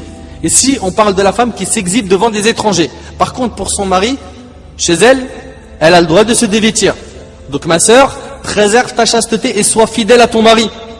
Car wallahi, je le jure par Allah, j'ai reçu des plaintes, et je ne donnerai pas d'indice, de sœurs qui ont trompé leur mari. Et plusieurs fois. Il y a des maris qui m'ont dit, comment faire pour lui pardonner? Ou est-ce que je peux lui pardonner parce que je l'aime trop? Elle m'a trompé un nombre de fois, j'ai pas envie de le citer pour pas donner d'indice. Des femmes musulmanes qui portent le hijab et qui glissent. Pourquoi? Parce qu'elles ouvrent la porte au diable. Elles croient qu'elle est à l'abri. Personne n'est à l'abri de la tentation. C'est pour ça, direct, ferme le robinet du haram, mon frère. Pareil pour toi, ma soeur. N'ouvre pas une porte où tu peux te mélanger à quelqu'un d'étranger. À une sœur Ici c'est pour le frère, et un frère pour ce qui est de la sœur. Fais très attention car wallahi tu peux glisser. Wallahi al-azim tu peux glisser. Même quand on était en Arabie Saoudite la semaine dernière, on m'a raconté que des tollab ilm qui ont étudié longtemps, et qui n'avaient jamais commis de haram avant, après 3, 4, 5 ans d'études, ils ont glissé dans des péchés qu'ils n'auraient jamais pu imaginer. T'es pas à l'abri. T'es pas à l'abri, donc ferme toutes les portes. Ferme toutes les portes. Séduction, séduire, complaisance, rigolade avec le sexe opposé, etc. Ferme les portes. Ferme les portes parce que c'est comme ça que ça commence et tu ne sais pas comment tu peux glisser. Fais très attention. Donc ma sœur, préserve ta chasteté et sois fidèle. Mes frères et sœurs, sachez que la fidélité est le comportement des croyants et des pieux, puisqu'il consiste à respecter son engagement. Allah tabaraka wa ta'ala a dit dans Sourate Al-Baqarah, Sourate 2, verset 237, وَلَا تَنْسَوُا الْفَضْلَ بَيْنَكُمْ. Et n'oubliez pas votre faveur mutuelle. Et Allah Azza wa Jalla a dit dans Sourate Al-Isra, Sourate 17, verset 34, وَأَوْفُوا بِالْعَهْدِ إِنَّ الْعَهْدَ كَانَ مَسْئُولًا. Et remplissez l'engagement, car on sera interrogé au sujet des engagements. Et qu'Allah fasse miséricorde à Darda, radiyallahu anha, le jour où Abu Darda, son mari, décéda. Muawiyah ibn Abi Sufyan vint demander sa main, mais elle refusait et dit, Abu Darda a dit que le prophète sallallahu alayhi wa sallam a dit, toute femme qui perd son mari et se remarie, elle sera avec le dernier mari qu'elle a eu. C'est-à-dire, si par exemple toi tu meurs et que ta femme se marie avec un autre homme, elle sera avec le dernier mari qu'elle a eu.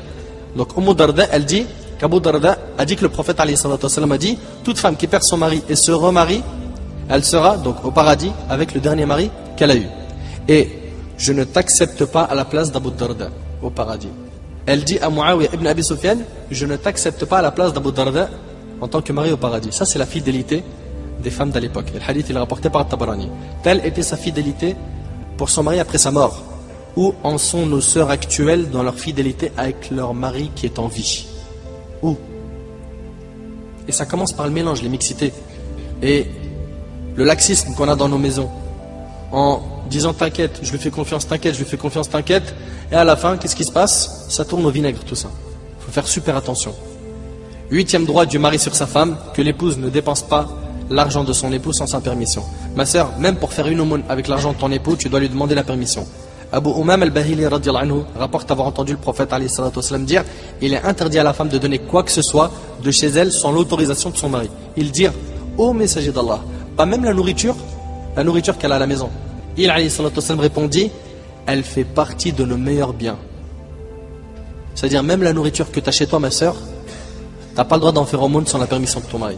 Et c'est rapporté par Ibn Majah et jugé valide par l'Albani. Même la nourriture, tu n'en fais pas aumône sans son autorisation. Et selon Abdullah ibn Amr ibn al-As, radiyallahu anhu, le prophète alayhi salatu wasallam a dit, il n'est pas permis à la femme de faire une aumône sans l'autorisation de son mari, rapporté par Ahmed. Donc l'argent du mari, certes, on comprend souvent que après le mariage, les deux font qu'un, mais l'argent du mari, on ne le prend pas comme ça. Toujours on demande l'autorisation. Donc comme on a dit, même pour faire une aumône, la femme doit demander la permission à son époux. Parce qu'il se peut qu'il ait préalablement consacré cet argent à autre chose.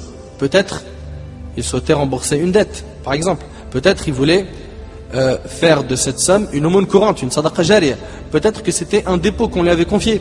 Par contre, s'il refuse de donner à sa femme de l'argent par avarice et qu'il ne s'acquitte pas des aumônes légales obligatoires, c'est-à-dire il donnerait à sa femme. Il la laisse sans nourriture, sans boisson, sans vêtements, etc. À ce moment-là, la femme aura le droit de prendre de l'argent de son mari en cachette, de manière convenable, bien sûr. Et écoute avec moi, selon Aïcha, radiyallahu anha, Hind, la femme d'Abu Sufyan, dit au prophète alayhi salatu wasalam, Abu Sufyan est un grand avare. Il ne me donne pas assez pour subvenir à mes besoins et à ceux de mes enfants, si ce n'est ce que je lui prends à son insu.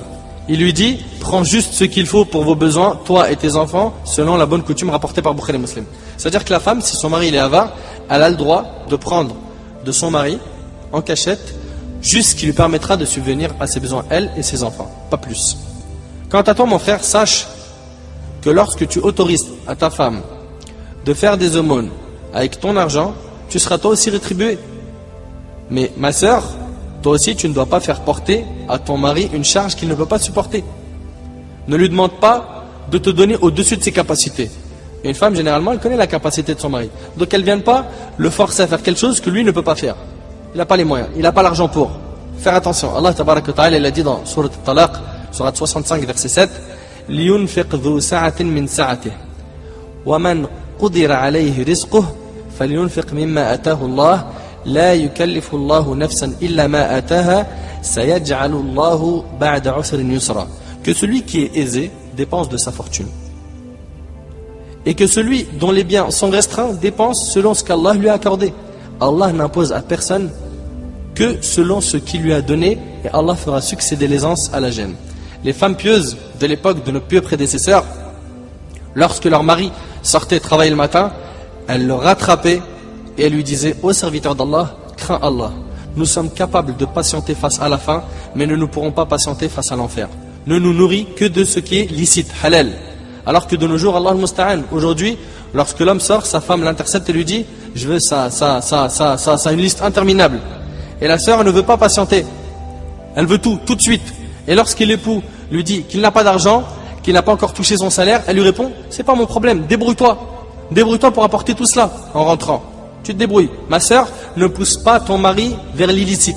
Sois satisfaite de ce qu'Allah t'a accordé et sache que même si cela te paraît être peu, Allah le bénira. Anciennement, un arabe disait: la satisfaction est un trésor inépuisable. Être satisfait de ce qu'Allah t'a donné, c'est un trésor inépuisable. Et la femme qui n'est pas satisfaite de ce qu'Allah lui a destiné n'est pas une femme avec qui on peut vivre. La femme qui n'est pas satisfaite de ce qu'Allah subhanahu wa ta'ala nous a destiné n'est pas une femme avec qui on peut vivre. La preuve est un hadith qui est rapporté par l'imam al-Bukhari. C'est Ibn Abbas radiyallahu anhuma qui le rapporte. Et il a le hukm du rafa'. Lorsque le prophète Ibrahim alayhi salatu wassalam quitta la Syrie pour retourner à la Mecque, le prophète Ibrahim, il a quitté la Syrie pour retourner à la Mecque. Il revint voir son fils qui? Ismaïl. Il ne le trouva pas chez lui. Sa femme lui dit qu'Ismaïl était parti leur chercher des provisions. Et la femme ne savait pas en fait, la femme d'Ismaïl ne savait pas qu'il s'agissait du père de son mari. Il l'interrogea sur leur situation. Comment est-ce que vous allez? Comment elle va votre vie? Et elle lui répondit qu'il vivait dans la gêne, la pauvreté. Il lui dit alors: lorsqu'Ismaïl sera de retour, tu lui diras que je lui adresse mon salut et qu'il doit changer le seuil de sa demeure. Le seuil de sa demeure, c'est-à-dire quoi? Change de femme. Divorce-la. Pourquoi? Parce qu'elle lui a dit qu'il vivait dans la gêne, dans la pauvreté. Elle s'est plainte. Elle n'a pas été de celles qui sont reconnaissantes, de celles qui sont satisfaites de ce qu'Allah a destiné. Ibrahim alayhi salatu wassalam a jugé que cette femme ne pouvait pas être la femme d'un prédicateur. La femme d'un prédicateur doit avoir de la patience. À son retour, Ismaïl, qui avait un pressentiment, demanda à son épouse si personne n'était venu ce jour-là. Elle lui dit oui. Un vieillard, qu'elle décrivit, est venu nous voir. Il m'a demandé de tes nouvelles, je lui en ai donné. Il me demanda aussi comment nous vivions et je lui ai répondu que nous vivions dans la gêne. Il lui dit: t'a-t-il fait une recommandation? Elle répondit oui. Il m'a dit de te dire qu'il t'adressait son salut et que tu devais changer le seuil de ta maison. Ismaïl lui dit: ce vieillard est mon père et il me demande de me séparer de toi, rejoins donc ta famille. Il la répudia et épousa une autre femme des Jurhum. Celle-ci était pieuse et qanoua, elle était satisfaite de ce qu'Allah lui avait accordé. Ibrahim alayhi salatu wassalam retourna chez lui et il demeura le temps qu'Allah azza wa jal voulut. Et il revint quelque temps après pour voir son fils. Il ne le trouva pas chez lui. Il ne trouva chez lui que sa nouvelle épouse. Il demanda des nouvelles d'Ismaïl et sa femme lui répondit qu'il était parti chercher des provisions. Il l'interrogea sur leur situation et elle lui répondit qu'ils vivaient bien par la grâce d'Allah. Il a demandé quelle était leur nourriture et leur boisson. Elle répondit: de la viande et de l'eau. Ibrahim alayhi salatu wassalam dit alors: ô Allah, bénis leur viande et leur eau. Il lui dit: lorsque ton époux reviendra, tu lui transmettras mon salut et tu lui diras de conserver le seuil de sa demeure, qu'il la garde bien. À son retour, Ismaïl alayhi salam lui demanda si quelqu'un leur avait rendu visite. Elle lui répondit qu'un vieillard à l'aspect agréable leur avait rendu visite. Et il l'avait interrogé sur leur situation et qu'elle avait répondu qu'ils vivaient bien par la grâce d'Allah azza wa jal. Et ensuite, Ismaïl lui a dit: t'a-t-il fait une recommandation? Oui, répondit sa femme. Il m'a demandé de te transmettre son salut et de te dire que tu dois conserver le seuil de ta demeure. Ismaïl comprit alors qu'il s'agissait encore une fois de son père. Il dit à son épouse: c'est mon père qui nous a rendu visite et il me recommande de te garder comme épouse. Ça, c'est le fruit du fait de se satisfaire de ce qu'Allah a attribué comme bien. Ma sœur, ne te compare jamais à celles qui ont beaucoup d'argent, à celles qui ont des grandes maisons, à celles qui ont des vêtements de luxe, à celles qui ont des belles voitures, etc. Compare-toi à ceux qui n'ont rien. Et remercie Allah pour ce que tu as déjà. Beaucoup de sœurs aimeraient être à ta place et être mariées, mais elles ne le sont pas jusqu'à maintenant. Sois satisfaite de ce que tu as. Tu as un mari, alhamdoulilah, il prend soin de toi. il subvient à tes besoins, il fait la prière, il a peur d'Allah. Tu veux quoi de plus? Tu veux quoi de plus? Tu veux vivre le paradis sur terre? Tu veux quoi? Tu veux le Firdaus avant Yawm al-Qiyamah? Patiente. 9e droit du mari sur sa femme, que l'épouse soit au service de son époux. Ce point concerne ce dont le mari a besoin à la maison, telles que la cuisine, les tâches ménagères, etc. Abdullah ibn Umar radiyallahu anhuma a entendu le prophète alayhi salatu wasallam dire: chacun de vous est un berger et il est responsable de son troupeau. Et dans le hadith, le prophète alayhi salatu wasallam a dit: l'homme est le berger de sa famille et il est responsable de son troupeau. La femme chez son mari est une bergère et elle est responsable de son troupeau. Et le hadith il est rapporté par Bukhari et Muslim. L'homme est donc responsable des membres de sa famille et se doit de subvenir à leurs besoins. Tout comme la femme est responsable des membres de la famille et elle doit s'occuper de la maison. La femme chez son mari est une bergère et elle est responsable de son troupeau. Ibn al-Qayyim al-Jawziyya rahimallah disait: la femme a pour devoir d'être au service de son époux. Et pour preuve, écoutez ce hadith. Ali ibn Abi Talib radiyallahu anhu a raconté que Fatima c'était qui? La fille du prophète sallallahu alayhi wa sallam. Fatima radiyallahu anha, qui était l'épouse de Ali ibn Abi Talib, se plaignait parfois d'être fatiguée par l'ensemble de ses tâches, des tâches ménagères. Écoute bien. Elle se plaignait parfois d'être fatiguée par l'ensemble de ses tâches. Et après la demande au prophète alayhi salatu wasalam, qui venait d'avoir des prisonniers, de lui en donner un pour la soulager dans les travaux. Après le prophète sallallahu alayhi wa sallam, il leur a dit: est-ce que vous voulez que je vous indique ce qui sera mieux pour vous qu'un serviteur? Vous dites 34 fois Allahu Akbar, 33 fois Subhanallah, 33 fois Alhamdulillah, et cela vaudra mieux pour vous qu'un domestique. Et c'est rapporté par le Bukhari. Et dans Sahih al-Bukhari et Muslim, il est rapporté que Asma radiyallahu anha, la fille d'Abu Bakr as-Siddiq et la femme de Zubayr ibn al-Awwam radiyallahu anhu an jami' as-sahaba, elle nourrissait son cheval, elle nourrissait le cheval de son mari et s'occupait entièrement des affaires de la maison. Ces deux hadiths indiquent que l'épouse est tenue de veiller aux soins de la maison et que le mari est tenu de solder les frais du ménage et de subvenir à l'entretien de sa femme. Allah tabaraka wa ta'ala a dit dans Surat al-Baqarah, Surat 2, verset 228: وَلَهُنَّ مِثْلُ الَّذِي عَلَيْهِنَّ بِالْمَعْرُوفِ. Quant à elles, elles ont des droits équivalents à leurs obligations, conformément à la bienséance. Mais les hommes ont cependant une prédominance sur elles. Et Allah Azza wa Jal a dit: Ar-rijal qawwamuna 'ala an-nisa. Les hommes ont autorité sur les femmes. Attention mes frères, cela ne veut pas dire que vous ne devez pas aider vos femmes à la maison.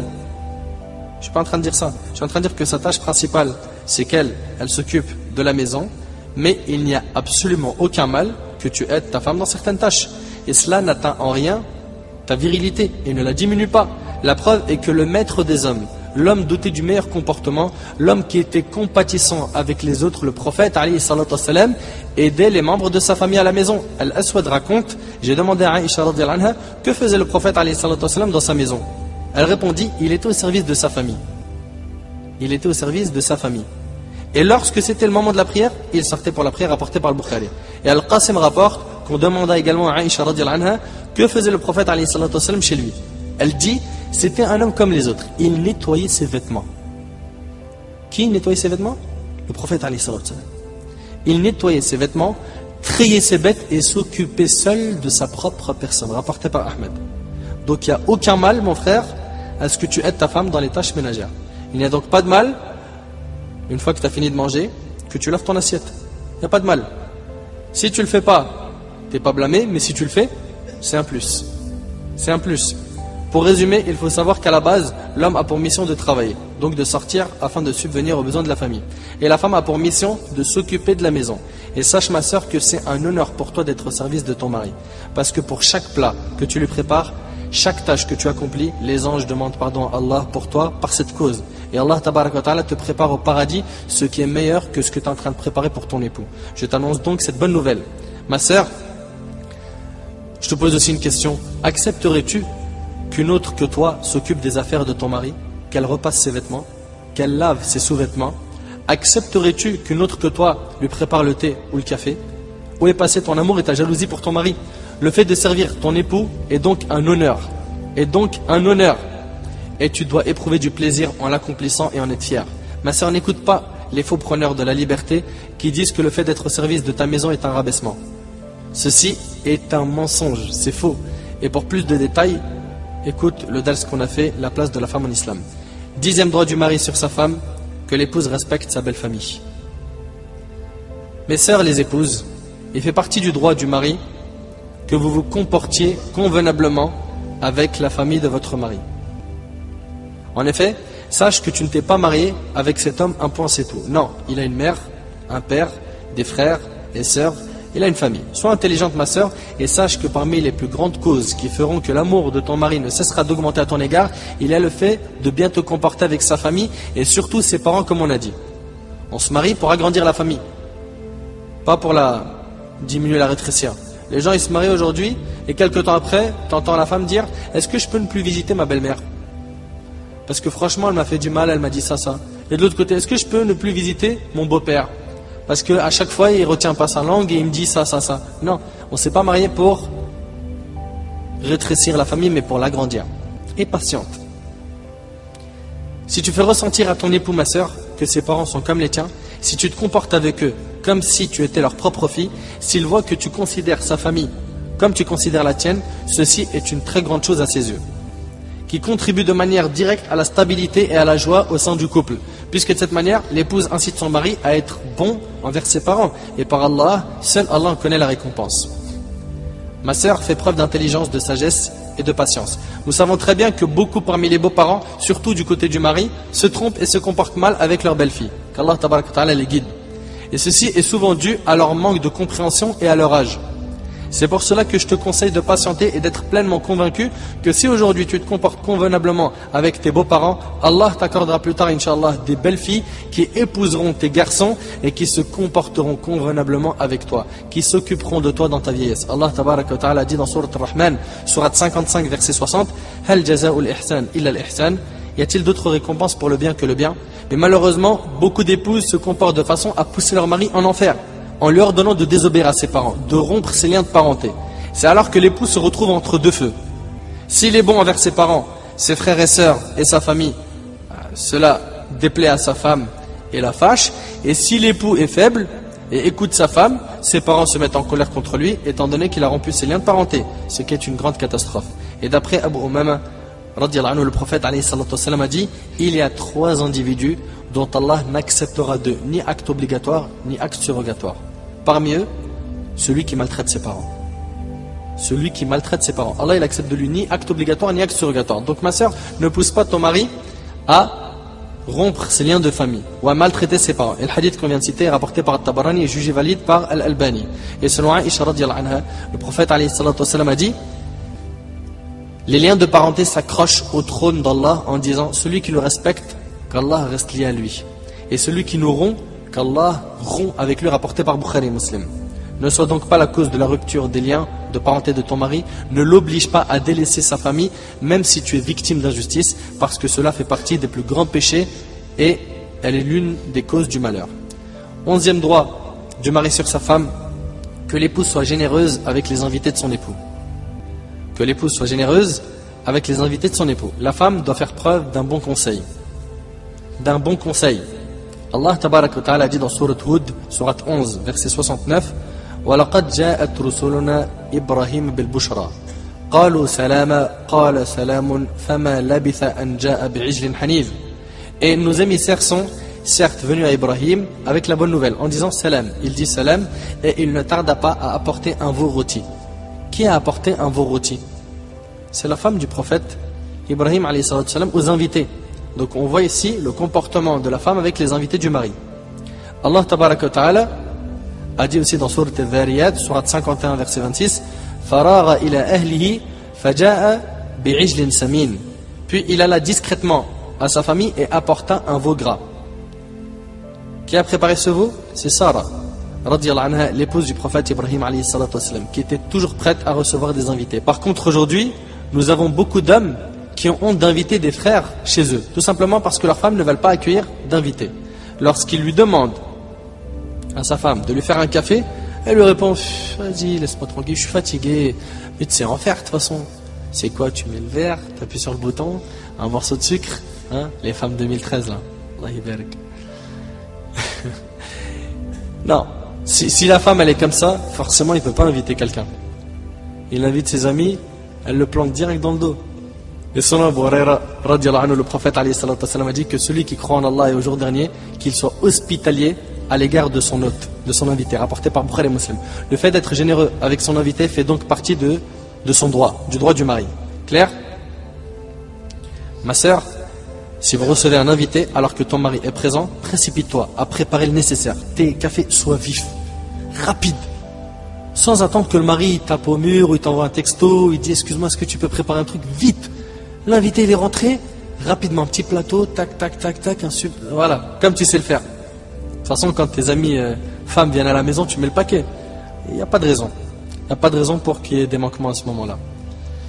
Donc prépare le nécessaire, thé, café ou le dîner, sans même que ton époux ne te le demande. Tel est le meilleur des comportements, celui que l'islam nous recommande. 12e droit du mari sur sa femme. Je sais que les sœurs sont en train de craquer. Oh, on n'en peut plus là. 12 droits, mon frère. Et j'espère que pour nous, tu vas mettre le paquet aussi. Et Inch'Allah, vous inquiétez pas. Ah, parce que ça commence à peser là, franchement. On doit faire trop de trucs là.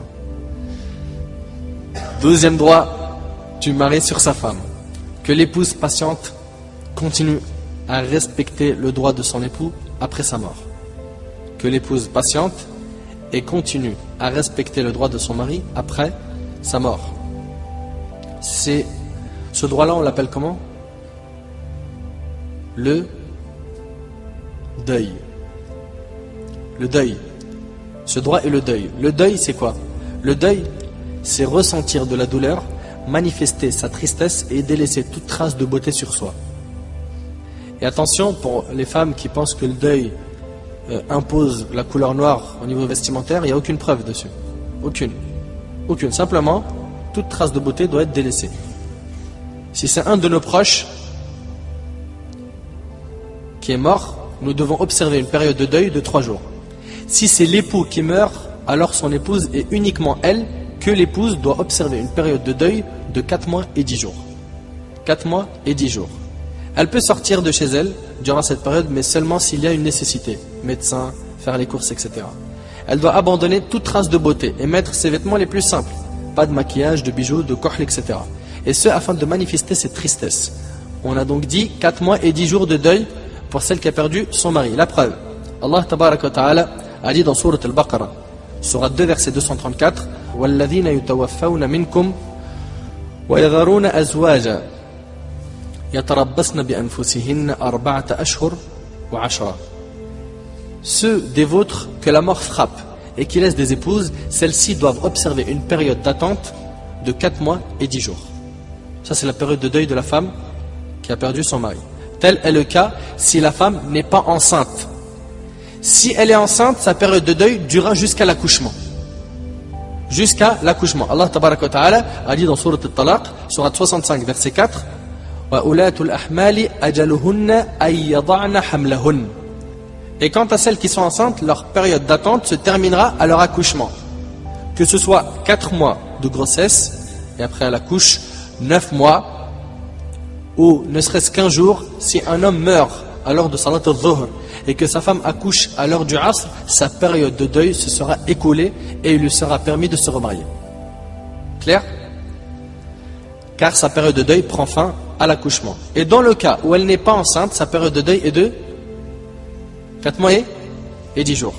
À partir du jour de son décès. La preuve, d'après Zaynab radiallahu anha, le prophète a dit, il n'est pas permis à une femme qui croit en Allah et au jour dernier de faire le deuil pour un mort au-delà de 3 jours, sauf pour le mari, pour lequel le deuil est de 4 mois et 10 jours rapporté par Bukhari et Muslim. Et je vous rappelle que le deuil a des conditions, telles que le fait de ne sortir qu'en cas de nécessité, et non pas de passer sa vie dehors, de retirer ses bijoux, de ne pas mettre du kohl, etc. D'après Salama radiallahu anha, le prophète a dit, la femme dont le mari est décédé ne porte pas d'habit teint en jaune ou en rouge, ni de bijoux. Elle ne doit pas se teindre les cheveux, ni mettre du kohl, rapporté par Abu Daoud et authentifié par Sheikh al-Albani. Où est passée ce type de femme? Où est-elle? Où sont passées ses conditions? Allah al-Musta'an. Il meurt, elle met du kohl, du maquillage, du parfum, elle sort tout le temps, elle rigole. Pour résumer, je répète, 1. Que l'épouse obéisse à son époux dans ce qui est convenable. 2. Que l'épouse s'adresse à son époux avec une parole douce. On ne veut pas une voyou. On ne veut pas une zoulette à la maison. D'accord? Comme il me disait l'autre, il me disait la zoubida du ghetto, ça on n'en veut pas. 3. Que l'épouse se fasse belle pour son époux. 4. Que l'épouse soit reconnaissante envers son époux, c'est un de ses droits. 5. Que l'épouse réponde à son mari lorsqu'il l'appelle au lit. 6. L'interdiction de jeûner un jeûne surrogatoire en présence de l'épouse sans sa permission. Allah barik, mashallah. Ça va aller vite pour le mariage, tu connais beaucoup de choses. 7. Que l'épouse préserve sa chasteté en l'absence de son époux. 8.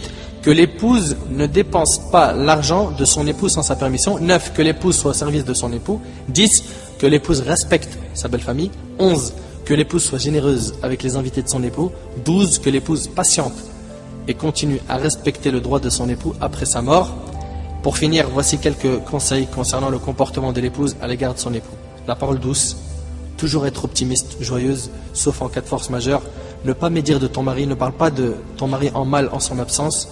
Évite aussi de raconter les détails de ta vie, ma soeur, au téléphone à tes copines, à ta mère, à ton père, à tes amis. Fais attention. Ce qui est à la maison, ça reste à la maison. Et étale jamais ton linge sale dehors. C'est pas parce qu'il y a des problèmes dans le couple que tu vas aller le dire à tout le monde. Non, fais attention, ne tombe pas dans ça. Aussi, parmi le conseil qu'on te donne, ma soeur, c'est que tu demandes à ton mari ce qui lui plaît afin de l'accomplir et de lui demander ce qui lui déplaît afin de l'éviter. Aussi, ne pas t'enorgueillir de ta beauté si tu es belle. Et j'ai connu des gens qui ont divorcé à cause de ça. Parce que la fille, elle sait, entre guillemets, ce qu'elle vaut. Elle sait qu'elle est belle, elle sait qu'elle a du charme, elle sait que quand elle marche dans la rue, tout le monde la regarde. Alors, elle profite de ça pour affaiblir le mari, pour le maîtriser, pour le dominer. Crains Allah, ma soeur, ne sois jamais de celle-là. Ma soeur, fais très attention, n'oublie pas que ton mari est ton paradis ou ton enfer. Et pour terminer, évite de te plaindre, surtout en te comparant avec tes amis mariés, en regardant leurs voyages, leurs vêtements, leurs sorties, etc., etc. Et toi, tu n'as pas la même chose. Ma soeur, fais donc partie des servantes d'Allah, adoratrices, obéissantes, qui espèrent la rencontre d'Allah et la demeure finale, le paradis. Ma soeur, qu'Allah te facilite de mettre en pratique ce que tu as entendu aujourd'hui. Je sais que tu en as entendu beaucoup. Ne te fâche pas de ce que tu as entendu. Je veux ton bien. Wallahi, c'est vrai. Et Allah, il en est témoin. Et patiente jusqu'à ce que je fasse le dars sur le droit de l'épouse sur son mari. Puisque, comme on a dit, nous détaillerons de la même manière tes droits envers ton époux. Qu'Allah Azzawajal facilite à ce que nos sœurs profitent de ce rappel et le mettent en pratique. أسأل الله سبحانه وتعالى أن ينفعني بما قلت وأن ينفعكم بما سمعتم هذا والله أعلم سبحانك اللهم وبحمدك أشهد أن لا إله إلا أنت أستغفرك وأتوب إليك بارك الله فيكم والسلام عليكم ورحمة الله وبركاته